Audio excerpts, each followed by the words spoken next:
Buenas tardes. Es verdad, ya no me acuerdo cuándo estuve aquí, ¿no? ¿Fue hace 2 años o 3 años? 2 años y algo, ¿verdad? Que fue allí en Ponferrada, en la universidad. Sí, fue un acto muy, muy emotivo. Y luego recuerdo que lo bien que fue la cosa después por la noche, que estuvimos hablando, estuvimos cenando por ahí. Y bueno, la cosa quedó perfecta, ¿no? De vez en cuando me preguntaba, ¿no?, qué hará allí la gente del Bierzo, cómo les irán. Alguna vez Ricardo me mandaba alguna cosa. Y luego ya, pues a través de la página he ido siguiendo un poco la trayectoria del proyecto. El tema de hoy es bastante complicado. Cuando yo vine aquí casi no tenía más que 2 libros publicados, que era este en otra versión, Naturaleza, Ruralidad y Civilización, y era distinto. Luego la editorial le quitó la portada y hizo esta. Este libro es específicamente de mundo rural, aunque ahora se lee también en una proyección política, dado que los acontecimientos de los últimos 2 años, o sobre todo 1 año, han puesto sobre la mesa la cuestión de la asamblea.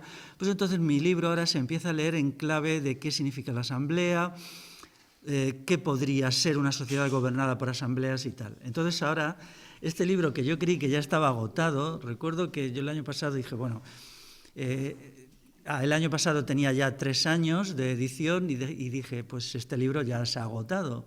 Y sin embargo ahora ha tenido un renacimiento muy importante, hasta tal punto que se está distribuyendo ahora también como al principio, pero es porque se lee con otra perspectiva. Si antes los lectores y lectoras eran gente del mundo rural, ahora hay mucha gente del mundo urbano que lo lee con la idea de entender la cuestión de la asamblea. Hasta tal punto que ahora haremos un trabajo bastante interesante sobre la asamblea, tipo vídeo, una reflexión sobre la asamblea, y utilizaremos el libro, sobre todo el capítulo correspondiente que se refiere al asunto, el Concejo Abierto y el Mundo Rural Popular como base, pero claro, muchos más materiales. Yo lo escribí hace 5 años y medio y desde entonces pues algo he aprendido, ¿no?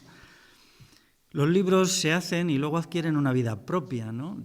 Funcionan por su cuenta, la gente lo lee de acuerdo a las circunstancias concretas y pues puede cambiar mucho la cosa, ¿no? Sobre el mundo rural yo tengo 2 libros publicados y ahora espero publicar el tercero, y con esto me gustaría acabar por el momento. Hay cosas que me preocupan ahora mucho, ¿no? El primero es este, Naturaleza, Ruralidad y Civilización, que ha tenido una derivación, que es este texto de aquí, Los montes arbolados, el régimen de lluvias y la fertilidad de la tierra, que en realidad es un capítulo del libro, hecho por un colectivo de Murcia que se dedica a la forestación. Pero dijeron que hiciera una presentación, la presentación es original, y aquí decidí pues establecer mi relación emocional con los árboles como tema a desarrollar, no solamente mi relación reflexiva. Y surgió lo que surgió. Esto es una prueba casi de imprenta, aunque he traído algunos. Parece que quieren hacerlos en forma de librito pequeño y en parte lo que se consiga con este texto pues se dedicaría a proyectos de forestación en Murcia. En segundo lugar, tengo el libro de la polémica con el decrecimiento, que es este, Revolución Integral o Decrecimiento, controversia con Serge Latouche, que es un libro complicado.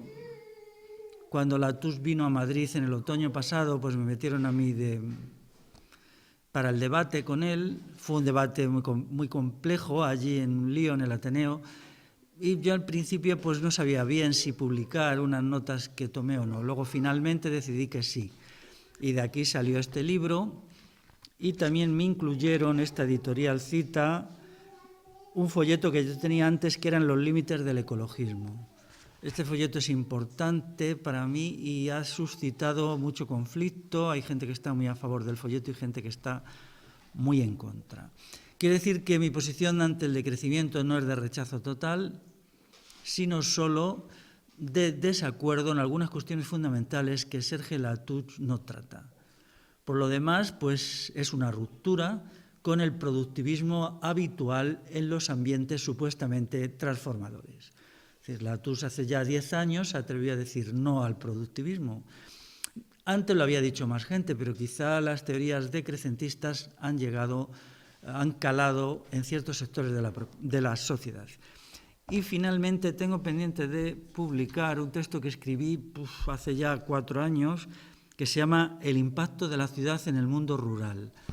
Espero que salga en el otoño, sería también un pequeño libro, que es una reflexión de la relación entre el campo y la ciudad en los últimos 200 años, tomando como base el caso de Madrid. Hay que estudiar Madrid como ciudad y entonces lo que hago es explicar qué es Madrid. ¿Qué es Madrid?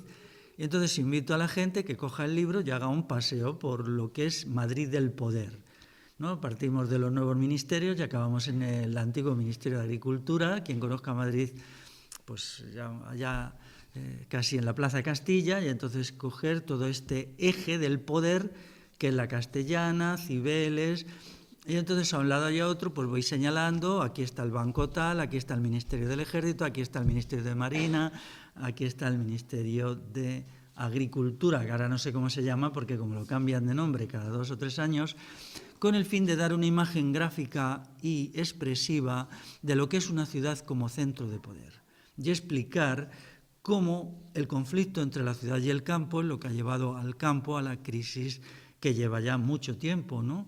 Es decir, el campo es despreciado por una sociedad que es urbana y que solo valora lo urbano. Pero claro, el libro así quedaría cojo porque sería un estudio de la ciudad. ¿Qué pasa con el campo? Entonces yo lo que he elegido no es el campo tradicional, sino las experiencias de la gente que abandonando la ciudad se va a vivir al campo. Entonces he metido ahí un capítulo sobre las nuevas experiencias de ruralidad que encaja mucho con lo que he venido haciendo. Por ejemplo, el año pasado, casi en fechas coincidentes, porque fueron en San Juan, estuve en el proyecto de los pueblos ocupados de Navarra, sobre todo en La Cabe y en Rala, en Arizcuren también, y desarrollé allí pues, en una charla muy interesante en Rala, que estoy pensando en escribirla y en meterla en este libro como complemento, puesto que fue a petición suya y para mí ha sido uno de los actos públicos más interesantes, aunque bueno, Rala está... cuando te bajas del coche y llegas a Rala estás mareado, ¿no? Son 2 horas de caminos de tierra, ¿no? Y a la charla pues fue solo los habitantes de Rala, que eran 11 personas, ¿no? Contando una niña de 2 años. Pero a mí me pareció una de las exposiciones más sistemáticas y más completas que yo he hecho. Y luego la de La Cabe, que es el pueblo emblemático de la Navarra renaciente en el terreno rural, pues fue sobre la asamblea, el concejo abierto, un tema recurrente del que ya he tratado muchas veces. Por lo tanto, el libro El impacto de la ciudad sería una reflexión a 2 bandas, que es la ciudad y que es el campo, no el campo del pasado. En este libro trato el campo del pasado, pero la agricultura del presente, porque tiene 2 partes y en la segunda parte, quien lo haya leído, pues es la agricultura actual y reflexiones sobre la agricultura actual, ¿no? No solamente la agricultura, sino el gran problema de la destrucción forestal. Cuando he llegado aquí, lo primero que me impresiona es los árboles que hay, ¿no? Te vas dando cuenta, recorres las llanuras deforestadas de Castilla, luego entras en las llanuras no mucho más forestadas de León y según vas avanzando hacia aquí, pues te encuentras con los árboles, ¿no? Esa cosa mágica y maravillosa de la cual en definitiva depende la vida, ¿no? La vida depende de los árboles. Y entonces, pues según uno se va acercando, pues allá abajo ves esos castaños enormes, luego ves la cantidad de frutales, te das cuenta que estás en otro mundo, ¿no? Es otro mundo que existe aquí y en pocos sitios, ¿no? Quizá alguna vez podamos volver a tener una península ibérica forestada, pero yo ya lo he calculado, yo lo tengo todo muy bien pensado. Necesitamos 2.000 millones de árboles de especies autóctonas, 2.000 millones. O sea, calculando por lo bajo, significaría que hay que reforestar 10 millones de hectáreas. Esto es una empresa terrible porque, bueno, cuando se ha hecho trabajo de forestación te das cuenta que esto es casi utópico, ¿no? Tendría que haber la coincidencia de muchas generaciones, quizá 3, 4 generaciones, se tendría que dedicar a ello 100 años, más o menos. De hecho, cuando veníamos antes en el coche desde Madrid, pues atravesábamos las llanuras de Valladolid. Eso antes no era así, eso es así desde más o menos 1880 a 1900. Todo eso es destruido con los cambios que introduce la Revolución Liberal, con el proceso de agricolización y cerealización, y entonces se cambia completamente la percepción de la agricultura, la forma como se hacía, ¿no? Las ciudades se desarrollaban y había que aportar trigo a las ciudades, trigo a los ejércitos, y entonces todo por el trigo, todo por el cereal. Un proceso que empieza en el siglo XVIII y que culmina más o menos en los años 10-20. Entonces el paisaje cambia y cambia el clima claramente, ¿no? El clima cambia en todo, desde la humedad relativa del aire que podía haber en un día de verano hasta la cantidad de agua que llevaban los ríos y los arroyos. 100 años después, pues tenemos lo que tenemos, ¿no? Una situación trágica en el terreno medioambiental. Yo insisto mucho en el fenómeno de la reforestación porque muchas veces lo que hacen grupos ambientalistas y ecologistas es ir a lo insignificativo. Podemos preocuparnos de esto, de lo otro y de lo demás allá, pero mientras no se aborde con unos criterios verdaderamente transformadores la cuestión del arbolado, no hay nada que hacer. El arbolado es la clave, eso es así, es la clave de todo, la fertilidad de los suelos, de poner coto al cambio climático, de una agricultura que fuera eficaz. Por ejemplo, en estas llanuras cerealistas, cuando están en el límite de los 450 litros por metro cuadrado, 500, ¿cuántas veces lo pienso, no? Bastaría con que se consiguiera incorporar 150 litros más por metro cuadrado para que todo cambiara. Es ese cambio, ¿no? Pequeño cambio. Permitiría hacer incluso huertas de secano. Yo todavía he visto huertas de secano, ahora ya es muy difícil, ¿no? Porque los veranos tienen una sequedad enorme, pero hace 15, 20 años todavía se hacía, ¿no? Todavía se hacía tomates de secano, ahora ya no las he visto por ningún lado, me queda la duda. No me refiero aquí, sino a Castilla, aquí quizás se pueden hacer, no sé cómo están aquí las cosas al respecto, ¿no? Bien, pasando a la charla actual, es una charla muy complicada. Crisis general de la sociedad, cooperativismo y revolución integral, nada menos, ¿no? Bueno, esto es tremendo, ¿no? Pero bueno, intentaré ser breve. En realidad la charla se compone de 3 partes: crisis general de la sociedad, parte primera; parte segunda, cooperativismo; y parte tercera, revolución integral. Ya había visto yo, entrando en vuestra página, que había estado aquí la gente de la Cooperativa Integral Catalana, que como ha hablado de cooperativismo, pues ya me excusa un poco, ¿no? Teniendo en cuenta que mis relaciones con la Cooperativa Integral son intensas y buenas y que más o menos vamos muy a la par, pues eso significa que no tengo yo que hablar mucho de eso, ¿no? Ellos ya estuvieron aquí y, bueno, pues tienen muchos materiales. Ahí tenéis el Revelaos. El Revelaos es un periódico interesante, yo recomiendo su lectura, trata de muchos asuntos, es plural. Ha sido un esfuerzo grande para el grupo que lo ha sacado y es muy impresionante. Cuando estuve en Reus hace 2 meses con la Asamblea Popular de Reus, cómo tenían allí la versión en catalán, ¿no? Tenían una pila y yo venía preocupado, digo, no sé si habrá llegado hasta allá el Revelaos. Si ayer mismo fui a un intento a la desesperada de conseguirme, porque se me habían acabado los míos allí en un sitio de Madrid, pero estaba cerrado por obras. Entonces dije, bueno, pues nada, pues ya renuncio, y me ha dado mucha alegría verlo aquí, ¿no? La crisis general de la sociedad es un hecho cierto. Entenderla es muy importante, ¿no? O sea, nuestras vidas van a cambiar cualitativamente. Cuando yo estuve aquí ya había crisis, claro, pero no había la crisis con la percepción que tenemos ahora. Según ha ido avanzando, comprendemos mejor la crisis. La entenderemos mejor dentro de 1 año, dentro de 2, pero ya hemos entendido bastante lo que está sucediendo. Es grave, es además muy distinto, no tiene nada que ver con otras crisis, eso que llaman las crisis económicas del capitalismo. No, esto es distinto, esto es distinto. Y la prueba está que los datos son impresionantes, ¿no? Ayer o antes de ayer decía la prensa que hasta 2015 no se reactivará el crédito. Estamos en 2012, queda medio año, 13, 14, 15, 3 años y medio, ¿no? Entender la crisis actual es complicado. Yo ahí tengo algún libro que la aborda, sobre todo el giro estatolátrico, pero con todo, claro, yo soy un estudioso de la crisis porque será el gran acontecimiento del siglo XXI. Cuando dentro de 1000 años, porque pasarán los 1000 años, esperemos, nosotros ya seremos polvo y nada, ¿no? Seremos un recuerdo vaguísimo ahí, ¿no?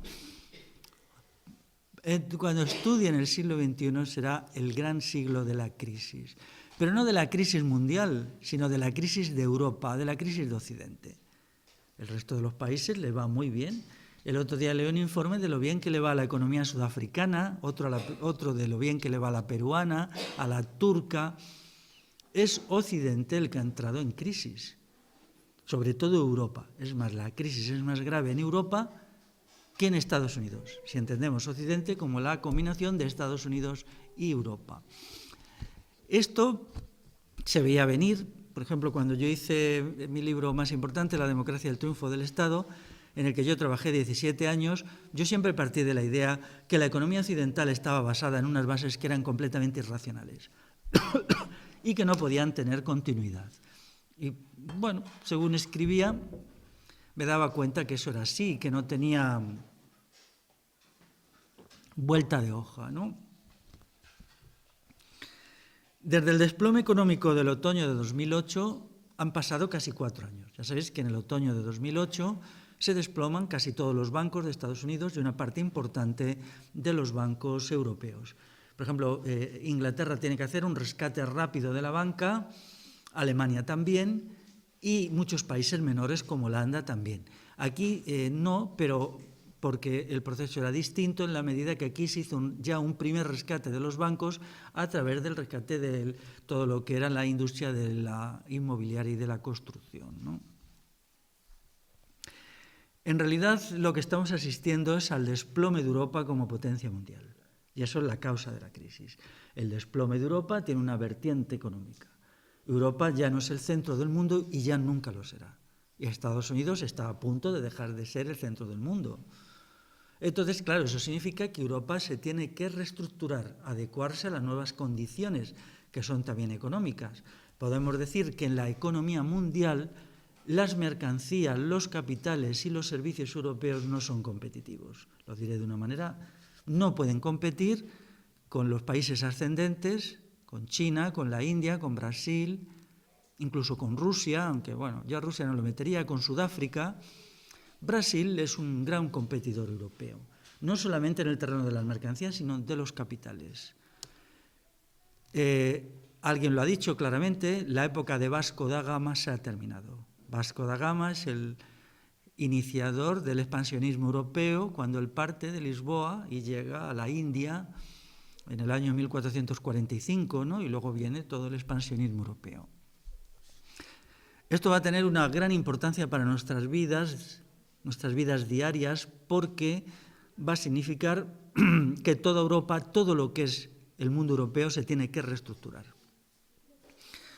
Al principio se han ido cayendo los países más débiles, Grecia, Irlanda, Portugal, ahora le toca a España e Italia, Francia ya da síntomas también de decrepitud, Holanda pasó un momento muy malo, cuando el Estado holandés tuvo que hacer un rescate de la banca hace ya 2 años, fortísimo, ¿no?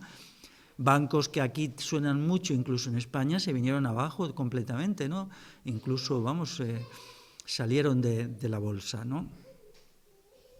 Y en esas condiciones, claro, Alemania, que es el centro, no puede competir con las potencias emergentes si no tiene un cinturón. Y ahí está el problema, ¿no? Necesita un cinturón de estos pequeños países porque ni demográficamente ni en el terreno económico puede competir. Entonces hay una lucha desesperada de Alemania por mantener esto. Hace 3 o 4 días leí un informe en el sentido tecnológico. China está haciendo avances tecnológicos fundamentales. Dentro de muy poco, ni siquiera en lo tecnológico, Europa será puntera. La India igual. La India ha creado una curiosa sociedad dual por la cual en una parte de la India lo que importa es la tecnología, los teléfonos móviles, la tecnología más puntera, el beneficio y las ganancias, y luego está la India, digamos, de segundo naturaleza, agraria y tal, que está abandonada. En toda esta situación, claro, los problemas de Europa son que se tiene que adaptar a una situación distinta después de 500 años. Y esta situación significa que hay que ser competitivos con economías como la china, como la hindú, como la brasileña. Y eso es el problema. Luego, además, ha habido todo esto de la burbuja financiera, ha habido también fenómenos de sobreproducción, ha habido alguna deflación, pero esto, digamos, es la parte secundaria de la crisis. En definitiva, la crisis económica es una crisis de cambio de los centros de poder mundial. Pero claro, el gran centro de poder todavía en el terreno militar sigue siendo Estados Unidos. El poder militar es fundamental. Los grandes imperios se construyen primero militarmente y después económicamente, ¿no? Vasco da Gama, cuando se fue para allá, no es que... Entonces Europa no era ninguna potencia especialmente brillante en el terreno económico, pero sí habían construido un sistema militar muy curioso por el cual pues, ellos llegaban allí con los barcos erizados de cañones y disparaban y a base de cañonazos abrían espacio a las mercancías. Por tanto, Estados Unidos, que es una potencia débil en lo económico, no tan débil como Europa, débil en lo demográfico, no tan débil como Europa, pero fuerte en lo militar, tiene que luchar ahora por no dejarse vencer. Ninguna potencia mundial desaparece del escenario de la historia sin que sea echada. Y Estados Unidos está ahora librando su baza militar. La baza militar está muy clara, está haciendo proyectos junto con Australia, por ejemplo, y los enemigos asiáticos de China para acercar a China. El cerco de China lo ha intentado hacer Obama en diciembre pasado en el viaje por el Pacífico. Sigue realizándose. Ahora mismo el mayor espacio de militarización del mundo se da en Asia. Asia es donde está el proceso de militarización mayor, porque es allí donde se va a jugar el destino del mundo. Europa hasta ahora ha jugado un papel muy curioso de no contesto, yo no quiero saber nada, yo estoy aquí. Se constituyó una sociedad hedonista y una economía hedonista y se creyó que eso podía funcionar, ¿no? Eso no es así. Cuando los choques entre las superpotencias alcancen un nivel grande, Europa tendrá que cumplir su función, a no ser que quiera ser barrida completamente del escenario de la historia. Se nos dijo que la superioridad europea y occidental dependía de la tecnología. Me parece que en el año 2030 o 2025, que está aquí al lado, China será netamente superior en lo tecnológico a Occidente. Hay cálculos por ahí que lo dicen, ¿no? Eso significa que también sería superior en el terreno militar. Como eso no lo va a permitir Estados Unidos, algo gordo va a pasar antes de esa fecha. Quienes tienen una visión puramente económica, puramente economicista o conspirativa de la crisis actual se equivocan, ¿no? Lo que ha pasado ahora ha sucedido muchas veces en la historia del mundo, ¿no? Occidente es grande hasta el siglo II, cuando Occidente era Roma. La sociedad romana se desploma en el siglo III. La crisis del siglo III es una crisis real. Entonces, el gran poder que era Roma se desploma. ¿Por qué? Pues por causas muy parecidas a las actuales. Hay una sobreextensión del poder del Estado, hay unas sociedades degradadas y unos individuos degradados que no pueden hacer frente a las nuevas condiciones. Entonces aparecen pueblos más jóvenes, menos corrompidos por la nueva vida, que irrumpen en lo que entonces era el Imperio Romano, ¿no? Entonces se produce un cambio de los centros de poder. Ahora es muy parecido en las nuevas circunstancias. Avanzamos hacia lo que podría ser quizá, es muy difícil saber lo que va a pasar, pero no está descartado un enfrentamiento entre superpotencias que podría llegar al plano militar. Desde luego, todo lo que está pasando en Asia es muy inquietante porque Estados Unidos firma acuerdos, he dicho antes con Australia, acuerdos militares, con Japón, con Vietnam, curiosamente, también con Vietnam, con Corea del Sur, con la India, y entonces está haciendo un cerco. Veremos por dónde pasa ese cerco. El único libro que yo sepa que plantea esta cuestión de una manera, digamos, analítica es este libro mío, que ya se publicó hace 2 años. Yo a esto le llamo la Cuarta Guerra Mundial. Hubo una Primera Guerra Mundial, 1914-1918, una segunda, 1939-1945. Y hay gente que habla de que la futura sería la Tercera Guerra Mundial, pero yo no lo creo así, porque hubo la guerra entre Estados Unidos y la Unión Soviética, que aunque no fue marcada según plazos de años y tal, fue una guerra en realidad librada por potencias interpuestas.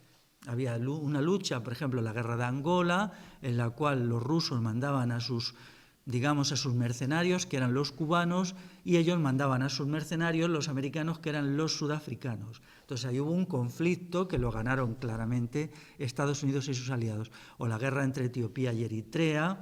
Es decir, la guerra de Afganistán fue un caso clave en la cual la superpotencia oriental, que era la Unión Soviética, fue destrozada por una alianza entre el Islam y Occidente, y a partir de ahí la Unión Soviética se desmoronó. Es decir, tuvo que tirar la toalla. Fue una estrategia muy curiosa en donde las dos superpotencias no llegaron a lanzarse misiles, pero fue una gran guerra librada con una estrategia muy ingeniosa por parte de Estados Unidos. Ahora mismo estamos atentos a cómo sería el próximo conflicto planetario, pero que hay un conflicto planetario en ciernes está ahí.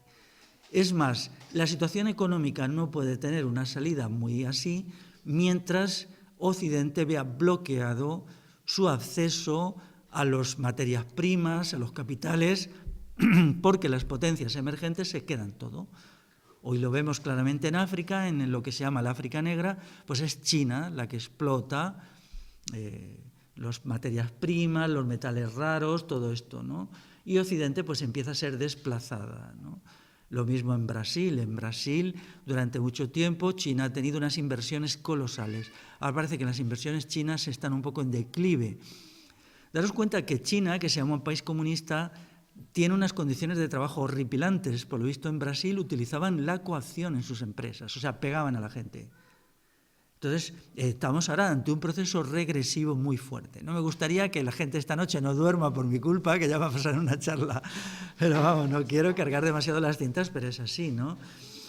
Aquí en Europa hemos vivido en un sueño que quizás se convierta en pesadilla, ¿no? Nosotros hemos vivido en una sociedad estupenda, entre comillas, una sociedad que a mí me repugna, porque es una sociedad de consumo, y no nos dábamos cuenta que éramos una anomalía histórica, ¿no? En la historia lo que hay es imperios que suben, imperios que bajan, imperios que compiten. Y eso ha sido así siempre desde que conocemos la historia escrita, incluso antes, ¿no?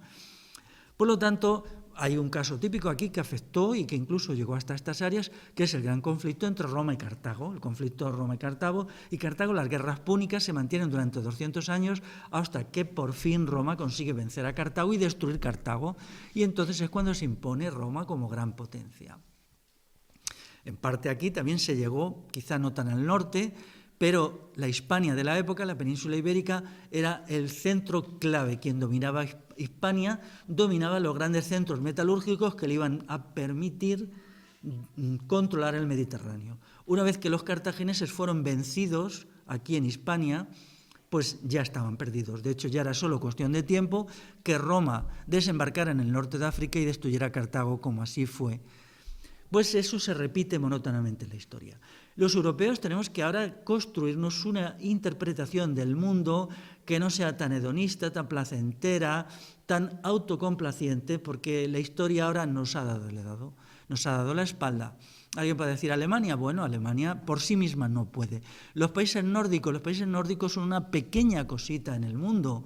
No, ellos han vivido una situación muy peculiar, siempre a la sombra de las grandes potencias europeas, primero a la sombra de Inglaterra, después a la sombra de Alemania, pero eso no puede mantenerse durante mucho tiempo, ¿no?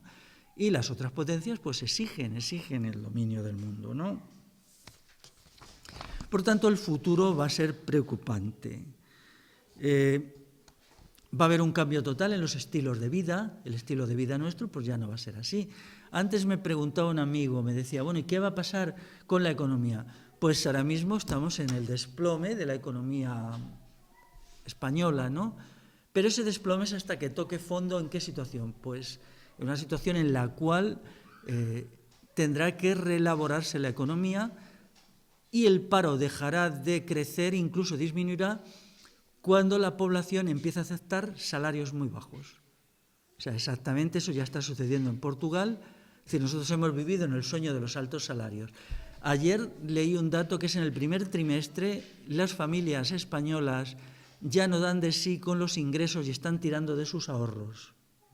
Eso es muy importante. ¿Por qué significa? Bueno, primero vamos tirando como podemos, ya no podemos más, nos gastamos los ahorros, nos gastamos las joyas de la abuela, lo que haga falta, y ya finalmente no tenemos nada. En 2 años eso sucederá. Entonces tendremos que aceptar condiciones de trabajo de 600 euros por jornadas de 10 horas, 700 euros, 800 euros, y entonces será cuando se abran empresas, habrán fábricas multinacionales, algunas chinas, quizá otras hindúes, otras islámicas, y sucederá que allí podamos quizá encontrar trabajo la gente que esté sin trabajo. Y eso ahora lo que está sucediendo.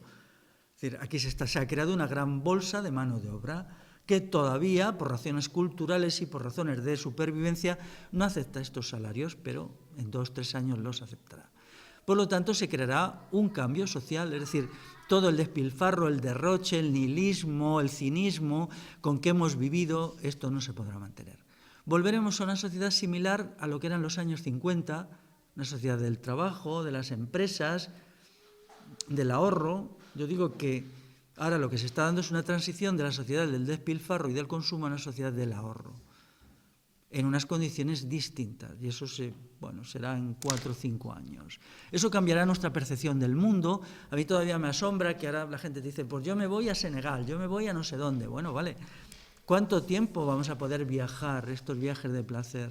Quizás sea este verano el último, o quizá el siguiente, o quizá el otro, ¿no? Y entonces ya se creará una sociedad diferenciada, ¿no? Mucha caridad que hacemos, vamos allí a salvar a la gente del tercer mundo. Yo siempre lo digo, cuidado que el tercer mundo dentro de nada seremos nosotros, ¿no? Dejar un poquito para el tercer mundo vamos a ser nosotros, ¿no? Estas cuestiones es así, ¿no? Es así cuando...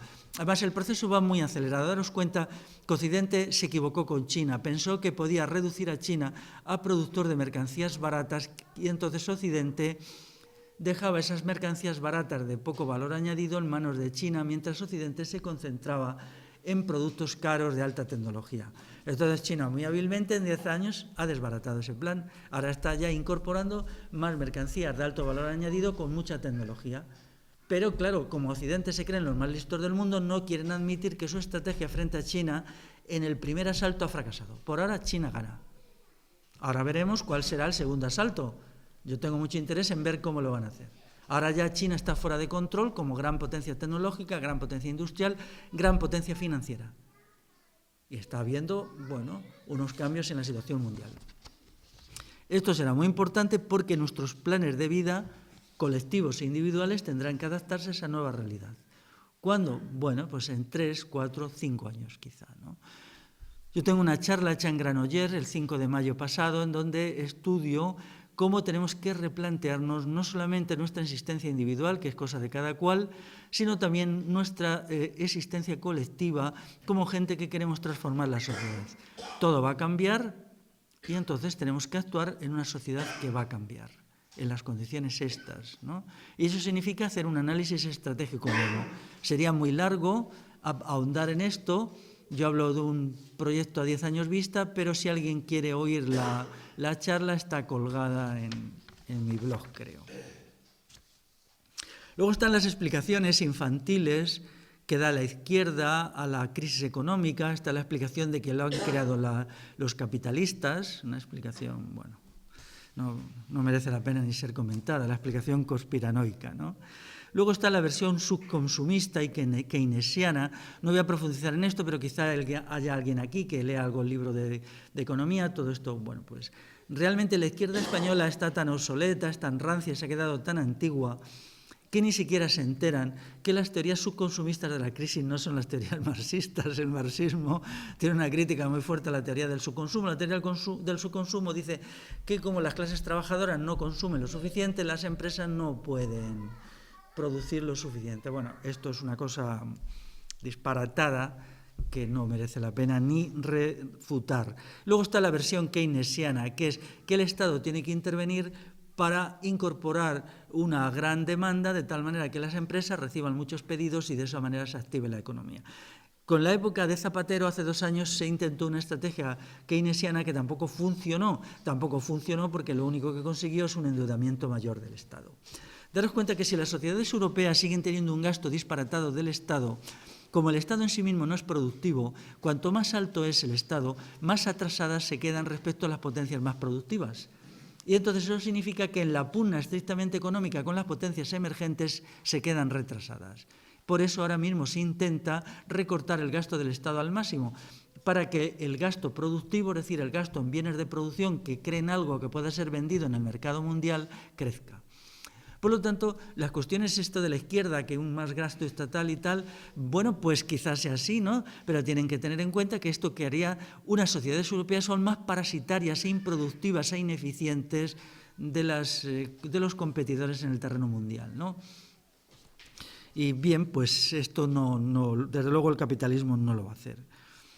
Quiero decir también que es muy curioso, por ejemplo, lo de Izquierda Unida en Andalucía. Ellos han desarrollado unas versiones muy demagógicas, una crítica al gobierno del PP en Madrid de qué es lo que está haciendo mal, pero en Andalucía están haciendo exactamente lo mismo, ¿no?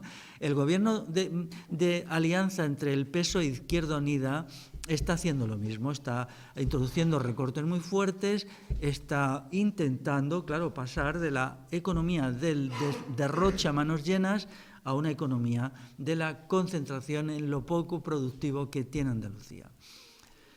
¿Qué quiere decir esto? Que las propuestas demagógicas que se han hecho en las plazas en el 15M contra los que yo he tenido algún rifirrafe no son realistas.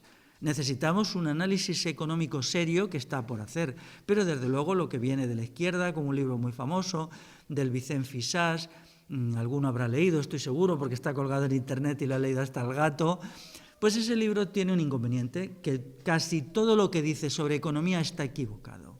No se puede hacer demagogia porque ya llega el momento, como en Andalucía, de que hay que hacer. Ya no basta con decir demagogias, hay que hacer. Entonces, cuando haces la política del PP. ¿Esto qué significa? Que todos los partidos son lo mismo. Los partidos parlamentaristas son lo mismo. El parlamentarismo es lo mismo. Y cuando llega el momento de asumir responsabilidades, pues no hay diferencias y no puede haberlas, ¿no? Mi idea de la crisis económica es otra, no la puedo explicar hoy, pero realmente lo que yo quiero es mirar hacia el futuro. Tenemos que reconstruir las sociedades europeas, no solamente en lo económico, sino también en lo cultural, en lo político, en la cosmovisión. Ahora se nos ofrece una oportunidad única. Podemos contestar a la pregunta, ¿cómo queremos que sean las sociedades europeas? Hace 500 años se hizo eso, en realidad. Aquí se hizo con los Reyes Católicos. Los Reyes Católicos moldean la Europa que ellos querían, que es la Europa del imperialismo, antes los portugueses y después. O sea, lo que Portugal, que era el extremo de Europa, hace que no tiene repercusiones, en realidad quien lo difunde a toda Europa es la Corona de Castilla y León, por cierto. Pero bueno, el nombre acuñado es Corona de Castilla.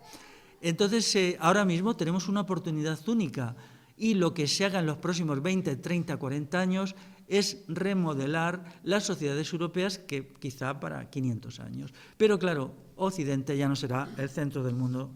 Como decía el otro día un comentarista muy gracioso, dice, Occidente en el futuro, Europa ya solo será una península de Asia. Estoy muy de acuerdo con esa definición. Por lo tanto, quiero dejar claro una cuestión, la gravedad y la importancia y el dramatismo incluso del momento histórico que vivimos. Y cuando nos enfrentemos a pequeños proyectos tenemos que tener en cuenta que esto es real, que esto va a afectar a nuestras vidas, que ahora en realidad estamos en la calma que precede a la tormenta, es decir, todavía estamos en una sociedad, bueno, donde se intenta mantener la serenidad, las buenas maneras. Cada 2 por 3, cada 4 días nos dicen que España va a ser intervenida. En realidad eso no sería en sí mismo grave, sino todo lo que significa después, ¿no? El problema es cuando Alemania sea intervenida, y eso puede pasar en 5 años, ¿no? O sea, 6 años. Entonces, a partir de ahí, pues tenemos que reflexionar con proyectos estratégicos de altura. El segundo momento de la charla es el cooperativismo. El cooperativismo tiene que ser pensado para el ahora. O sea, no hay un cooperativismo abstracto, no podemos ahora pensar el cooperativismo como hace 10 años. Hace 10 años eran sociedades aparentemente estables en lo económico que parecía que funcionaban. A mí nunca me lo han parecido. Recuerdo una vez que estuve mirando unos pisos en Madrid, ¿no? Y yo estaba mirando aquello y veía los muros, ¿no? Los muros, el grosor de los muros, ¿no? Y yo le calculé 11 centímetros. Allí en Soria, donde yo soy, claro, recuerdo una vez que medí los muros de casa de un familiar y tenían 1,10 m. Claro, allá hace mucho frío y eran muros de 1,10 m. Esto podía ser pues por el año 2002, ¿no? Una sociedad que hace paredes de 10 centímetros no tiene futuro. O sea, es que, vamos, a mí me quedaba clarísimo que la gente que hacía esas cosas estaba loca y estábamos en una burbuja de locura, ¿no? Donde eso no tenía futuro, porque claro, ¿qué hacemos con esas casas? Cuando empieza a escasear, ¿no?, los elementos de la calefacción, y en el verano todavía peor, ¿no?, la refrigeración, todas esas casas que se construyen como un bien de consumo desechable para que duren 30 años, luego se derrumban y se hacen otra vez, ¿no? O sea, yo he vivido en una casa que allí mi bisabuelo dejó escrito en la piedra cuando la construyó, en 1856, y allí está la casa, ¿no? Pero claro, antes se tenía una idea de permanencia y perennidad que hoy se ha perdido, porque hoy todo tiene que ser pasajero. Pero claro, eso es un derroche tremendo, porque construir unos pisos que como mucho van a aguantar 30 años, pues eso es intolerable, ¿no? Por lo tanto, tenemos que pensar en un cooperativismo para lo que se avecina, un cooperativismo de la hora. La experiencia del cooperativismo en el pasado no es muy brillante. La mayoría de las cooperativas que se llaman cooperativas no son tales, son solo empresas manejadas por unas élites y dependientes de los bancos. Y los bancos les dicen, llega uno a un pueblo y dice cooperativa vinícola no sé qué, o cooperativa oleícola tal, ¿no? Eso hay mucho en la mitad sur de la península ibérica. Todos sabemos que eso no son realmente cooperativas y que es una ficción, con lo cual el capital financiero se apropió, ¿no?, de lo que era la producción agrícola en los años 50 y 60, bajo el franquismo. La mayoría de esas cooperativas son así, ¿no? Luego otras cooperativas bien intencionadas pues fracasaron, se deshicieron, ¿no? Todos conocemos a gente que intentó una cooperativa. Hay algunas que subsisten, pero son las menos, ¿no? Estas son las que nos interesan. Ahora mismo los proyectos cooperativistas son muy importantes por dos razones. Primero, porque en lo que se avecina tenemos que sobrevivir. Entonces, los proyectos inteligentes e ingeniosos para buscar los elementos básicos de la existencia pues son muy interesantes. En ese sentido, la Cooperativa Integral Catalana pues está aportando mucho, y los proyectos cooperativistas que están surgiendo como, digamos, imitación. Yo no entro en el proyecto cooperativista en sí, yo no entiendo de cooperativas. Cuando he estado allí con ellos en su sede, pues bueno, han hablado y yo ahí no digo nada, porque no entiendo. Yo hablo de lo que entiendo y de lo que no, me callo. Pero las intenciones son buenas, ¿no? No solamente porque tenemos que sobrevivir a situaciones que en unos años pueden ser duras, sino también porque el cooperativismo hace algo muy interesante, que crea un tejido social que no existe. Es decir, la cooperativa integral ha llevado a mucha gente a agruparse, a unirse, a hacer cosas. Yo estuve en un pueblo de Ávila hace 15 días haciendo una charla en lo que es un proyecto surgido, y ahora, si puedo, iré a otro también en Ávila, que es gente que vive un poco, ¿no?, al respecto de esto. Pero lo importante es que nos enfrentemos a las cooperativas con realismo. Para que un sistema cooperativista, que es muy complejo, funcione, tenemos que ser muy realistas. Tiene unos elementos, digamos, contradictorios o contrarrestantes que son muy importantes. En primer lugar, queremos, y digo queremos, o sea, me incluyo, construir un proyecto que no sea capitalista en una sociedad completamente capitalista, ¿no? Podríamos decir que el nicho ecológico no es el adecuado. El capitalismo al día de hoy está muy elaborado y establece leyes, normativas, regulaciones que ayudan siempre a la concentración de la propiedad, a los bancos, a las multinacionales, y que dejan poco espacio a los proyectos alternativos. Esto no significa que el cooperativismo sea imposible, sino solamente que tenemos que tener una visión muy realista. En segundo lugar, están los problemas relacionados con el factor humano. Muchos proyectos colectivos de todo tipo, culturales, de ida al campo, de subsistencia, de redes de consumo, se vienen abajo porque el factor humano y el componente relacional no es el adecuado. Esto es así. O sea, yo tengo por ahí una encuesta que hago a gente que ha intentado proyectos de nueva ruralidad, y que son 17 preguntas, y porque es lo que quiero hacer para el libro que antes os he anunciado, cuando me contestan, pues casi siempre hay por ahí un lío gordo, ¿no?, no sabemos convivir, no sabemos estar, porque el capitalismo en su propio beneficio nos ha construido como seres insociables ya sociales. Y esto es un hecho tan objetivo como cualquier otro. O sea, los seres humanos son construidos en la sociedad actual. Antes no era así. Antes un ser humano se construía en la familia, en la aldea, con los compañeros de trabajo, en el mundo de la diversión rural tradicional. Hoy no. Hoy a la gente se la construye como se construye un tornillo o como se construye un ordenador. Entonces, claro, el actual sistema requiere que la gente sea insociable. Si cogéis el Revelaos y encontráis, lo abrís por la página 17, encontráis un capítulo que se llama Reflexiones sobre la Asamblea. Esto es una cuestión muy interesante porque ha provenido de las experiencias con el 15M. ¿Por qué las asambleas son tan horripilantes? ¿Por qué es tan difícil la convivencia? Entonces este artículo ha salido de ahí, ¿no? Tenemos que resocializarnos. Una cooperativa es una sociedad, es un colectivo. ¿Qué sucede si no estamos preparados para la vida colectiva? Pues esto es un factor añadido, ¿no? Tenemos que saber convivir, tenemos que saber estar en lo colectivo. Ahora incluso de eso depende, incluso nuestra supervivencia puede depender. Daros cuenta que en el mundo rural tradicional, que ha existido hasta no hace mucho, la gente vivía por la ayuda mutua. Hace poco una amiga me decía, a ver, ¿qué es más importante, la ayuda mutua o la tecnología en el desarrollo de la humanidad? ¿Qué fue más importante, la piedra tallada, la piedra pulimentada, la edad del cobre, bla, bla, bla, bla, o la ayuda mutua? Yo le contesté, sin duda, la ayuda mutua. Lo que ha permitido a la humanidad ser humanidad es la ayuda mutua. ¿Por qué? Porque el ser humano es más importante que cualquier tecnología. Y la ayuda de alguien es más importante que cualquier chisme que inventes. La tecnología siempre ha sido un factor secundario. Bien, pero antes la gente sabía convivir de una manera natural. Ahora yo entiendo que no sabemos. Eso añade un factor dramático. Tenemos que hacer algo por resolver este problema. ¿El qué? Bueno, pues no lo sé. A ver qué se nos ocurre, pero tenemos que hacer algo. Por lo pronto tenemos algunos proyectos ahí que han derivado de este artículo, quizás haga un vídeo convivencial. Mi libro tiene muchas referencias a lo convivencial. Si alguien quiere leer este asunto, yo recuerdo ahora, cuando me refiero a los concejos de la provincia de Álava, insisto mucho en el componente convivencial, me acuerdo ahora de lo de Muniain, ¿no? Pero claro, ahora tenemos que hacer cosas que se tenían que haber hecho antes un poco deprisa porque las circunstancias nos apremian. Bueno, pues las tendremos que hacer así, ¿no? ¿Qué hacer para que las cooperativas no salgan mal? Recapitulando. En primer lugar, tener una visión realista de lo que son. Nos movemos en un mundo de tiburones, de fieras, y tenemos que ir ahí como una pequeña sardinita a sobrevivir en este mundo de depredadores.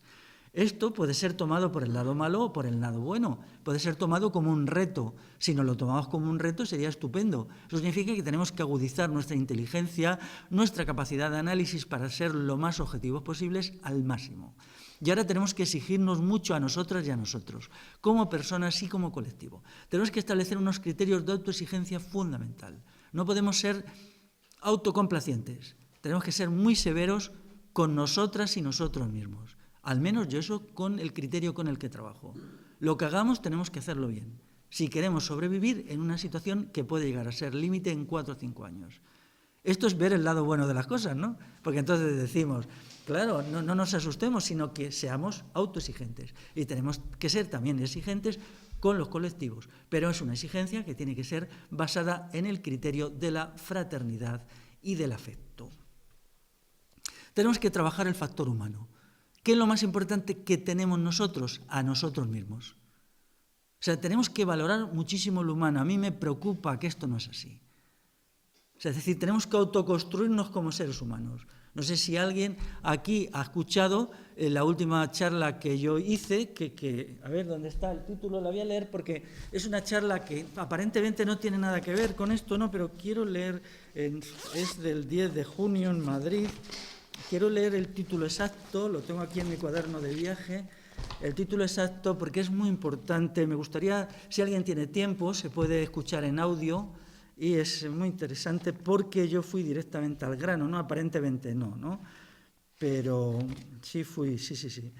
Vamos a ver, se titula, el título de la charla es aniquilación de la virtud y deshumanización, denuncia y esbozo de contraofensiva. Esto es una charla de filosofía moral. La gente dirá, ¿qué tiene que ver? Bueno, la noción de virtud, según el pensamiento griego y romano, es la calidad autoconstruida del sujeto. Es decir, la cultura occidental se diferencia de otras en que da mucha importancia al sujeto. Entonces, la noción de virtud, que luego fue falseada, solo significa, bien, yo estoy aquí conmigo mismo o conmigo misma, es indiferente, la noción de virtud no tienes eso. Y entonces, ¿cómo tengo que construirme a mí mismo como sujeto de calidad? Y eso exige unas tareas, unos procedimientos y una reflexión. Daros cuenta que yo, que estoy muy metido en el mundo de la asamblea, muy a menudo me encuentro con un problema. La gente se deja absorber por lo colectivo, por las asambleas. Eso no puede ser. Si queremos hacer algo importante, tenemos que ver lo colectivo y lo individual como elementos complementarios. Quien delega sus responsabilidades en algo colectivo, en una asamblea o en lo que sea, se está equivocando. No podemos delegar en lo colectivo, porque entonces empobrecemos lo colectivo. O sea, si todos vamos a una asamblea a ver qué dice la asamblea somos nosotros. ¿No? Tenemos que ir allí con un proyecto bien pensado y bien reflexionado. Lo vuelvo a decir otra vez, cada hora de asamblea tiene que estar precedida de 2 horas de reflexión individual. Y si no, no hay que ir. No hay que ir. Por lo tanto, la crisis actual en el terreno del cooperativismo exige sujetos de calidad. Y los sujetos de calidad se autoconstruyen. Necesitamos una concepción de la construcción del sujeto. Daros cuenta que me estoy ciñendo a lo más práctico e inmediato. No estoy haciendo filosofía moral desentendida de nuestros problemas. Yo he visto, si alguien me pregunta, ¿por qué el 15M no es lo que debería haber sido? La calidad del sujeto falló miserablemente. Fallaron las personas. Yo recuerdo en el debate que tuvimos en Rurales Enredados en abril en Capdesaso, después de una charla mía nos juntamos allí 24 personas en el comedor, de una manera informal. Cuando un amigo puso sobre la mesa el problema de la calidad de las personas, las 24 personas asentimos inmediatamente. No hubo ni siquiera que debatir. Todos tenemos muy claro que si no hacemos algo para elevar la calidad del sujeto, las cosas no pueden funcionar. Por lo tanto, otra cosa es que sepamos cómo, pero la cultura occidental nos proporciona elementos muy importantes. De hecho, la charla que yo hice en Rala el año pasado trataba de lo mismo exactamente, decía lo mismo exactamente. Y esta charla fue pedida por el colectivo que se fue allí. Rala es un pueblo en ruinas, cuando ellos llegaron había casas que no tenían techo y ellos han llevado allí una lucha titánica admirable por sacarlo adelante. Yo dormí allí una noche con ellos y me metieron en el sitio privilegiado, que es el nicho de la iglesia, que es el único sitio donde, bueno, te sientes allí y dices, joder, pero esto es una tumba, ¿no? Pero te dicen, sí, pero si llueve no te mojas, porque los demás dormimos en tiendas. Digo, bueno, vale, es un privilegio dormir en una tumba, pero ya, puestos en situaciones límite, claro, a mí no me gusta nunca discutir porque bastante, yo voy a un sitio y me dicen tú ahí, y digo, vale, por donde haga falta, no discuto, ¿no? Pero es muy curioso. Y entonces, claro, mira, aquí lo tengo, voy a leeros, esto cuando me lo dijeron, el título de la charla era La libertad y autonomía como trabajo y responsabilidad. La libertad y autonomía como trabajo y responsabilidad. Daros cuenta, el juego es trabajo y responsabilidad en lo que realiza la libertad y autonomía del sujeto.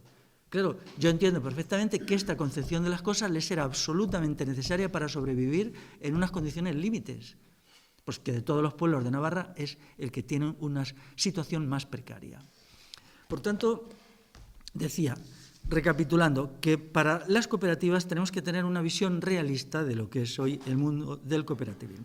Tenemos que trabajar el factor humano, tenemos que tener una conciencia clara de los cambios que está habiendo en el mundo. O sea, no podemos hacer como hacen muchos proyectos de este tipo, decir, yo no quiero saber nada de fuera de mi proyecto, ¿no? Porque lo que está pasando fuera te está afectando inmediatamente. Es decir, no nos queda más remedio que seguir un poquito la economía mundial, que seguir un poquito los problemas políticos, porque eso afecta inmediatamente, ¿no? En cuarto lugar, tendría como propuesta tener un proyecto cooperativo bien pensado y bien planeado. Muy bien pensado. En las condiciones actuales hay que pensárselo muy bien. Yo de esto no tengo nada que decir porque no es lo mío. Y hay gente que sabe muchísimo más que yo, que eso es fácil porque no sé nada, de los proyectos cooperativistas. Pero yo entiendo que en las condiciones actuales hay que procurar ser mucho más cuidadosos que nunca porque las condiciones son más difíciles, ¿no? Es una cuestión de sentido común. Y ya pasamos al tercer punto, que sería la idea de revolución integral. La idea de revolución integral no es nada más que la vieja idea de revolución social adecuada, corregida y adaptada a las nuevas condiciones. La idea de revolución social decimonónica tenía un defecto fundamental. Bueno, tenía varios. Uno de ellos es que no tenía en cuenta la calidad del sujeto, porque se consideraba que el proceso de cambio de las sociedades era un automatismo dado por las leyes de la historia. Creo que ha quedado claro que de eso nada. No hay más cambio social que el que hace la gente. Y entonces, según cómo sea la calidad de la gente, será o no posible el cambio social. Es decir, esto es de sentido común. Una vez que hemos visto que no hay leyes de la historia, porque la historia va para adelante, va para atrás, por ejemplo, el caso clásico es China. En China hace una revolución comunista y del comunismo vuelven al capitalismo más duro. El otro día me enteré de que el 0,7% de la población china tiene el 70% del Producto Interior Bruto. El 70%. La concentración de la propiedad es allí mayor que en los llamados países capitalistas normales. Es decir, lo único que ha salido de los creyentes en las leyes de la historia es un hiper-mega-capitalismo. Lo que han creado estas teorías es un hiper-mega-supercapitalismo. El capitalismo, esto ya se vio también en la Unión Soviética, ¿no? Lo que ha salido de ahí es el peor capitalismo. Bueno, por lo tanto, como no hay ninguna ley de la historia, ni nada, o sea, estamos solos. No tenemos ninguna corriente de la historia que nos lleve en ninguna dirección, ni buena ni mala, de una forma inmanente. Lo que ahora observamos es, en realidad, que a nivel mundial lo que hay es un proceso regresivo, claro. Es decir, el modo China de trabajar es un modo prácticamente similar a lo que fue aquí la Revolución Industrial. Nosotros creíamos en Europa que la Revolución Industrial había quedado atrás. Es decir, jornadas de 12, de 14 horas, casi por la comida, maltrato físico y tal. Nosotros sabemos que ese es el modelo que se está imponiendo. La degradación del trabajo en todas partes del mundo va en esa dirección. Por tanto, en contra de la teoría del progreso que dice que si hoy estamos bien, mañana estaremos mejor y pasado todavía mejor, que no es nada más que una fantasía ridícula, lo que nos encontramos ahora es que la humanidad está en una espiral descendente y nos encontramos en situaciones relativamente dramáticas. Por lo tanto, esto nos puede llevar a que nos dé un ataque de miedo, a el sálvese el que pueda, o a reformular una teoría de la transformación de la sociedad a partir de las experiencias que hemos tenido en los últimos 50 años. Esas experiencias dan muy claro un hecho cierto. La transformación de la sociedad es posible si se plantea desde el punto de vista de la calidad del sujeto. El sujeto como yo y como nosotros. Yo no me refiero solo, el sujeto tiene una dimensión individual y una dimensión colectiva, ¿no? Por lo tanto, la revolución social tiene que ser reformulada de acuerdo a las experiencias de los últimos 50 años. Para mí, lo más importante de ella es la importancia del sujeto, la importancia de la ideología y de los ideales, la menor importancia de la economía respecto a lo que se creía y la menor importancia también de la política. Esto es lo que manifiesta todo lo que ha sucedido últimamente, ¿no? Es obvio que la idea de antes, que unas masas, que eran masas, o sea, bueno, ¿qué eran las masas? Pues no sé, una avalancha humana, ¿no? Con una especie de torrente haciendo una revolución, se ha hecho, porque se hizo en muchos países, solo lleva a que 20 años después haya un capitalismo peor que el que se derrocó. Eso ya no hay ninguna duda, ¿no? Pero claro, ¿qué son las masas? Gente inconsciente que no se entera de nada y que es empujada por unas élites que sí saben a dónde van. ¿A dónde van esas élites? Las élites de los partidos comunistas a constituirse como nueva burguesía. Ellos son los que se apropian de los medios de producción y crean su poder. Como eso ya no lo vamos a repetir, porque ya no es posible repetirlo, porque nadie quiere volverlo a hacer de nuevo, entonces tenemos que reformular la idea de revolución social. Entonces la idea de revolución social incluye, como decía antes, la importancia del sujeto, la importancia de la ideología, de los valores, de la ética y de la construcción de un individuo con la suficiente calidad para que pueda hacerse cargo de unas condiciones que se van a presentar muy degradadas y que puede ser que sean mucho más degradadas en un futuro no lejano. Pero esto vamos a ver también su lado positivo. Daros cuenta que Occidente es como un barco que se está hundiendo, ¿no? Y se seguirá hundiendo hasta que toque fondo. Entonces, cuando toque fondo allí, se volverá a rehacer el barco, ¿no? Y se volverá, pero mientras tanto, todo lo que es Occidente se está desmoronando. ¿Y ahora qué sucede? Que muchas mentes se están abriendo, no tanto por la crisis económica que si tienen más o menos dinero, sino porque mucha gente se plantea, nos contaron, nos dijeron cosas que no son verdad. Nos dijeron que la teoría del progreso era la verdad, ahora descubrimos que no es verdad.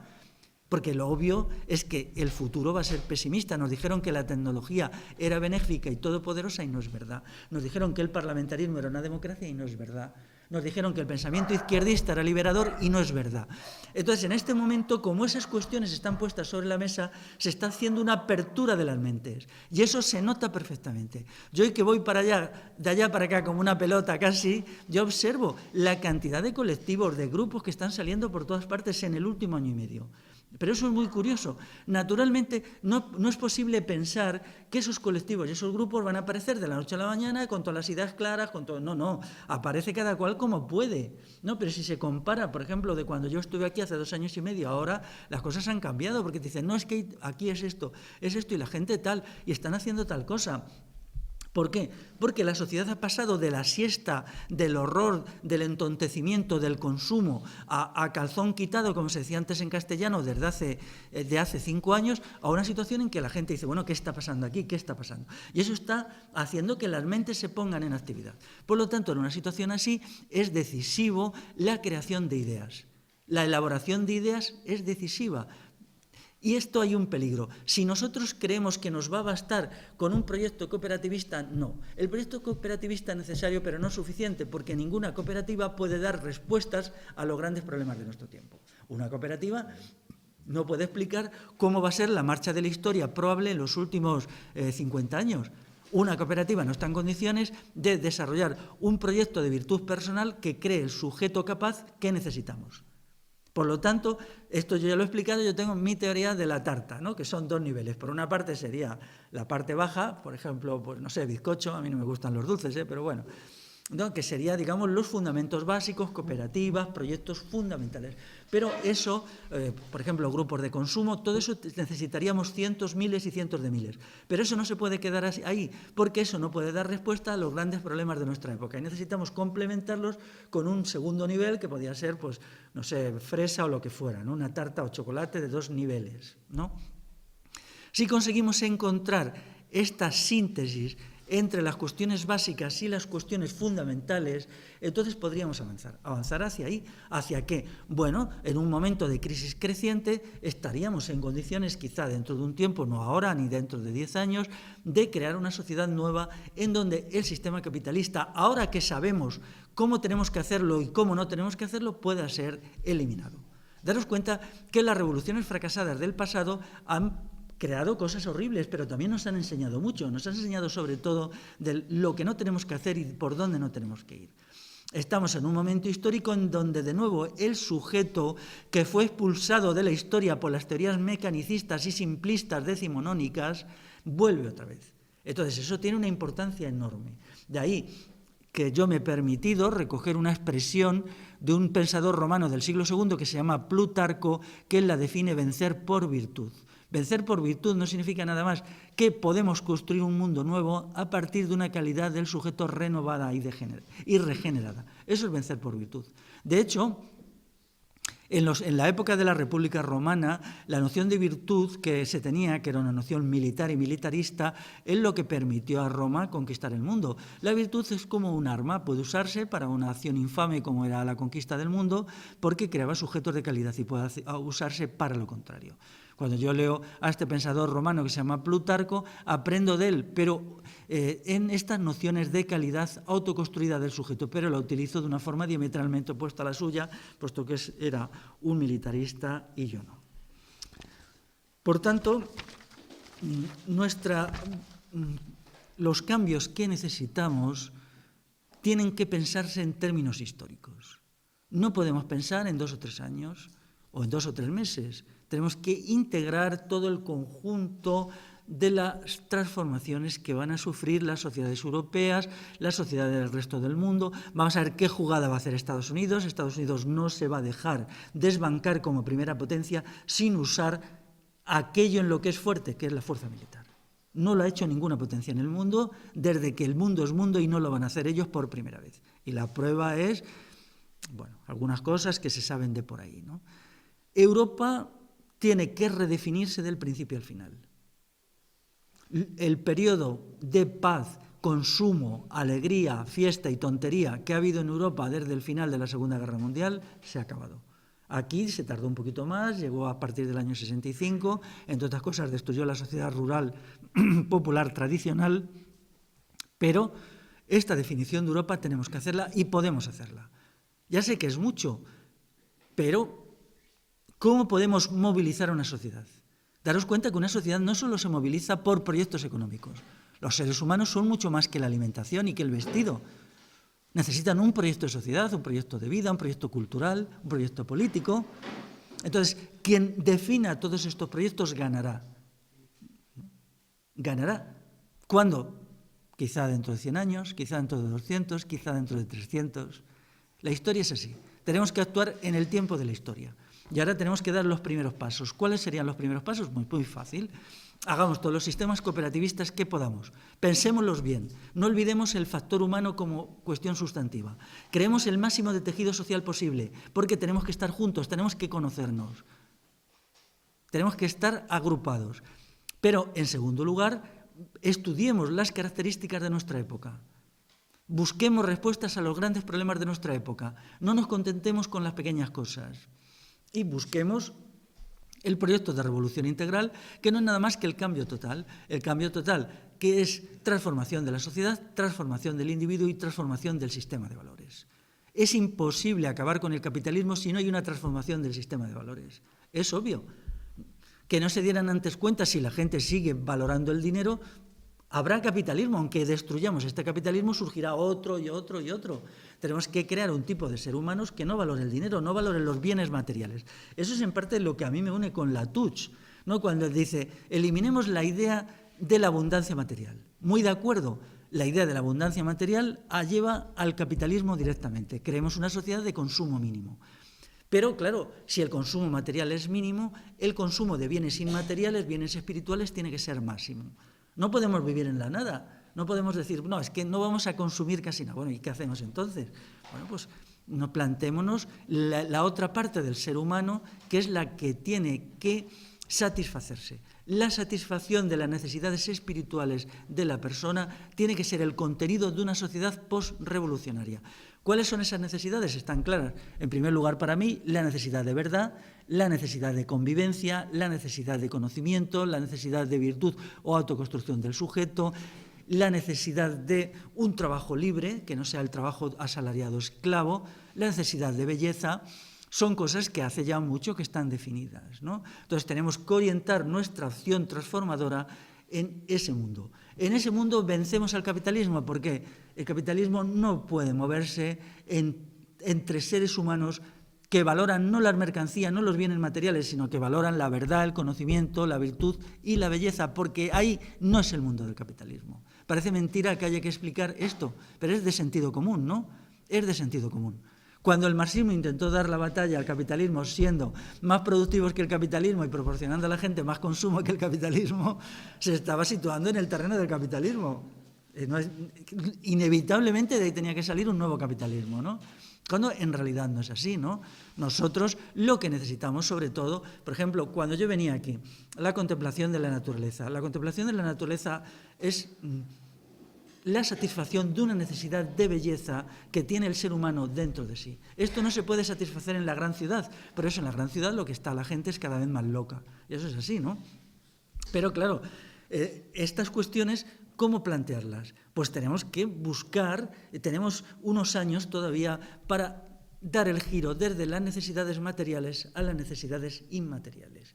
Eso no significa que las necesidades materiales no cuenten, solo significa que no podemos quedarnos ahí. Tenemos que reorganizar nuestras mentes para buscar la fórmula que ya la dijo el poeta romano Juvenal, una mente sana en un cuerpo sano. Y con esto acabo.